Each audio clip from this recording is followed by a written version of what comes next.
大家好，我係你嘅輔導心理學家多德亮，歡迎大家嚟到《偽心故事》系列故事2，他鄉也能成為家鄉嘅第4集。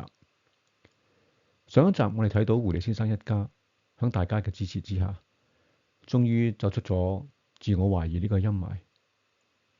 正當佢哋開始準備向新嘅國度裏邊去重新發展嘅時候，一封嚟自家鄉嘅信又再觸動到佢哋嘅神經，令佢哋再次去思考，跟住應該點做咧？咁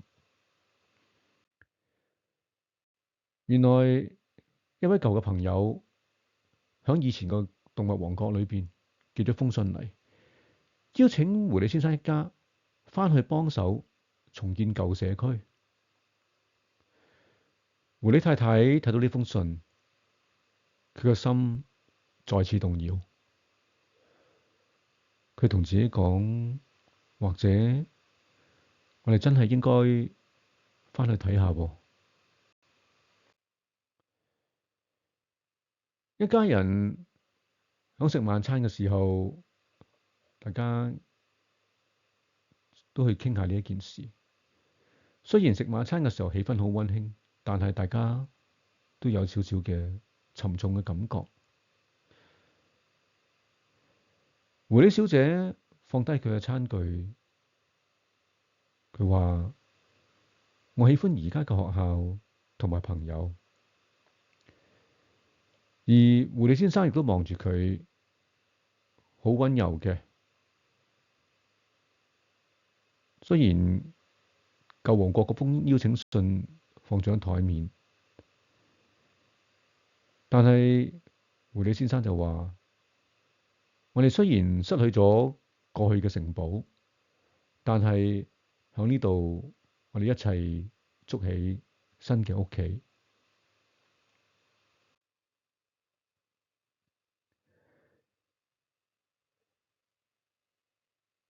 最終，狐狸太太攬住大家，佢話：或者返唔到去，但係我唔會再錯過眼前呢一段嘅旅程。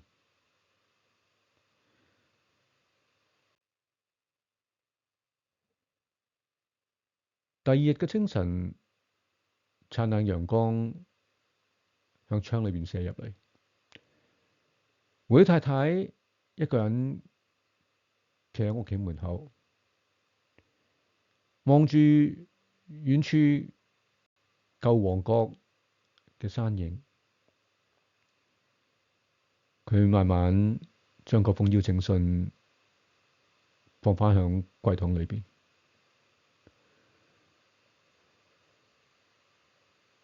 真正嘅選擇自由，係嚟自我哋內心嘅釐清同埋接納。有時候留喺當下，其實係最勇敢嘅決定。人好多時喺理想過去同埋未知未來之間去搖擺，透過清晰嘅價值認同同埋家庭支持，狐狸太太完成咗心理上面嘅遷移。呢個係正向心理學裏邊所講嘅人性，即係 resilience 嘅展現。心理學大師柯德勒話：幸福嘅秘訣係在於勇敢嘅活在當下。而正向心理學亦都相信，真正嘅自由唔係選擇去邊度，而係選擇點去看待自己。